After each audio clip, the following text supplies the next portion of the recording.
Biden commutes sentences for nearly 2,500 individuals convicted of nonviolent drug offenses, setting a record. Additionally, Biden declares the Equal Rights Amendment passed, but does not mandate certification. Meanwhile, Gallup reports a decline in approval of U.S. leadership among NATO members, despite an improvement in the U.S. image under Biden. Biden reveals that the upcoming aircraft carriers will be named Clinton and Bush. U.S. House Republicans are looking for backing on a bill regarding a potential purchase of Greenland as part of Trump's plan. Iran conducts military exercises amid increasing economic challenges and the anticipated return of Trump. Trump's envoy for Ukraine participates in an Iranian opposition gathering in Paris, advocating for the global reimposition of maximum pressure on Iran. Denmark communicated privately with Trump's team regarding Greenland, while a poll indicates that a majority of Greenland's residents favor becoming part of the United States. A study reveals that deaths from Israeli attacks in Gaza are being underreported by 41%. Meanwhile, in the United States, the House has approved a bill to impose sanctions on International Criminal Court officials involved in Israeli prosecutions. Additionally, a U.S.-supported army chief has been elected as Lebanon's president, concluding a prolonged stalemate. U.S. intelligence agencies are now divided on whether a foreign entity could be responsible for Havana syndrome. A federal investigation into the 1921 Tulsa Race Massacre has concluded that there is no avenue for a criminal case related to the incident, although the Justice Department has determined that the massacre was systemic and coordinated. The Kremlin has affirmed that President Putin is prepared to meet with former President Trump. Russia plotted terror attacks on airlines around the world, Poland's Tusk says. Trump advisors concede Ukraine peace deal is months away.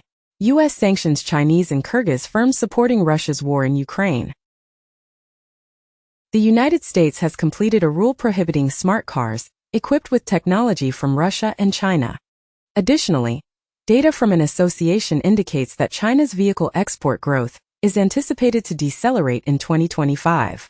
Meanwhile, oil prices have risen by 2% to reach a 4-month high, with sanctions expected to interfere with Russian supplies.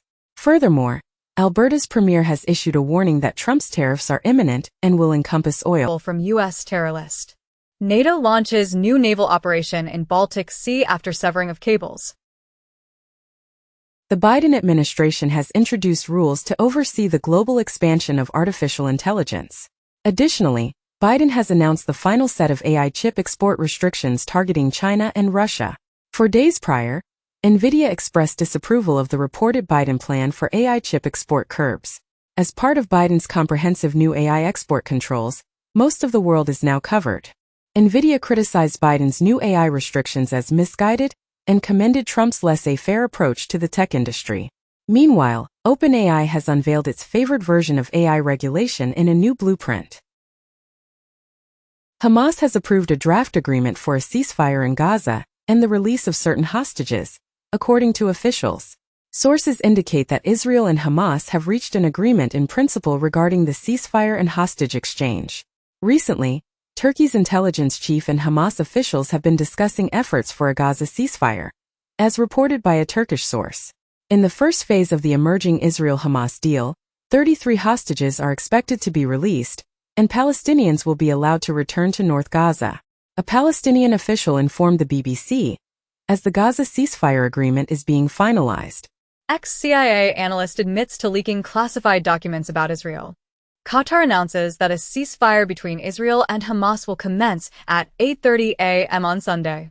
Saudi Arabia considers recognizing Israel as Trump returns, and a Gaza ceasefire is discussed. Digital Currency Group agrees to pay $38 million to settle with SEC over negligence.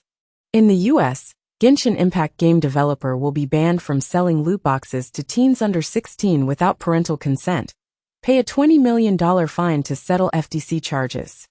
Justice Department files nationwide lawsuit alleging Walgreens knowingly filled millions of prescriptions that lacked a legitimate medical purpose.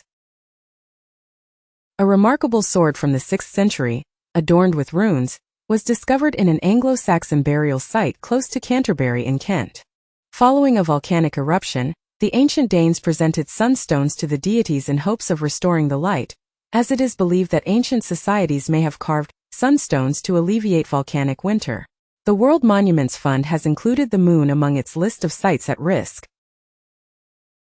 Germany plans to intercept drones in proximity to military installations. A Russian court sentences 3 attorneys representing the deceased Russian opposition figure Alexei Navalny to imprisonment. U.S. sanctions against Russia are impacting oil freight rates. Netanyahu expresses gratitude to Trump and Biden for their assistance in the Gaza hostage agreement, as reported by the Israel Prime Minister's office.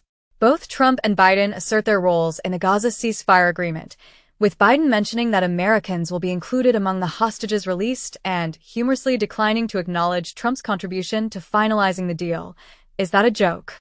According to Reuters, the Trump team requests the resignation of 3 senior U.S. career diplomats, as indicated by sources.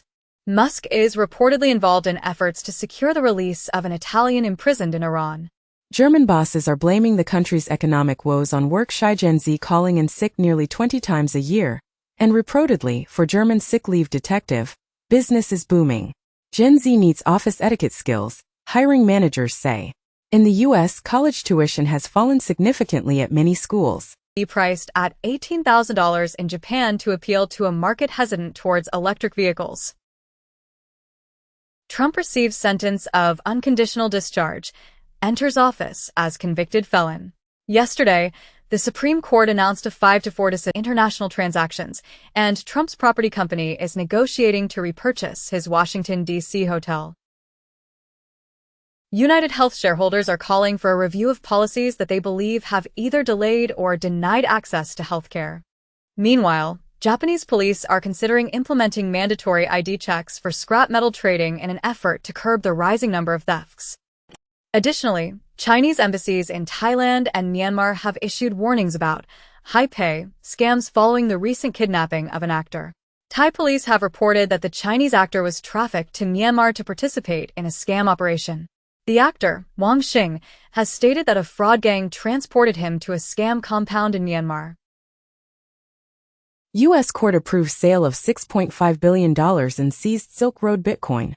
India is reportedly bypassing Visa and MasterCard in its digital payment strategy.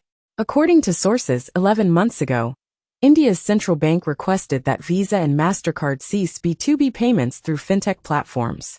China's central bank has suspended government bond purchases due to record low yields. Starlink is now cheaper than leading internet provider in some African countries. Europe's largest pension fund sold Tesla stake over Musk's pay. Steve Bannon condemns Elon Musk as racist and truly evil. Russian mercenary apprehended with drone near U.S.-Mexico border. Wagner mercenary who crossed was celebrated in Russia weeks prior to arrest. Germany establishes a military division focused on territorial defense.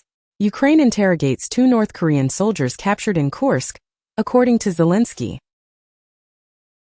Former MoviePass CEO pleads guilty to fraud. Faces up to 25 years in prison. Jeju Air black box data missing from last 4 minutes before crash, South Korea ministry says. 2 weeks ago, more than 170 killed after South Korean jet crash lands at airport. Former Swiss finance minister warns about size of enlarged UBS, newspaper says. 1 year ago Reuters reported that 2 key UBS investors worry about bank size, regulatory friction, and UBS prepares for Switzerland's too big to fail regulation. EU banks at ESG rule disadvantage, warns industry group. Angry Los Angeles residents criticize firefighters for being occupied with protecting the homes of wealthy and celebrities. The state will investigate the reason the Pacific Palisades Reservoir was inactive and empty during the firestorm. Watch Duty becomes the most popular free app on the App Store, surpassing ChatGPT as California fires continue.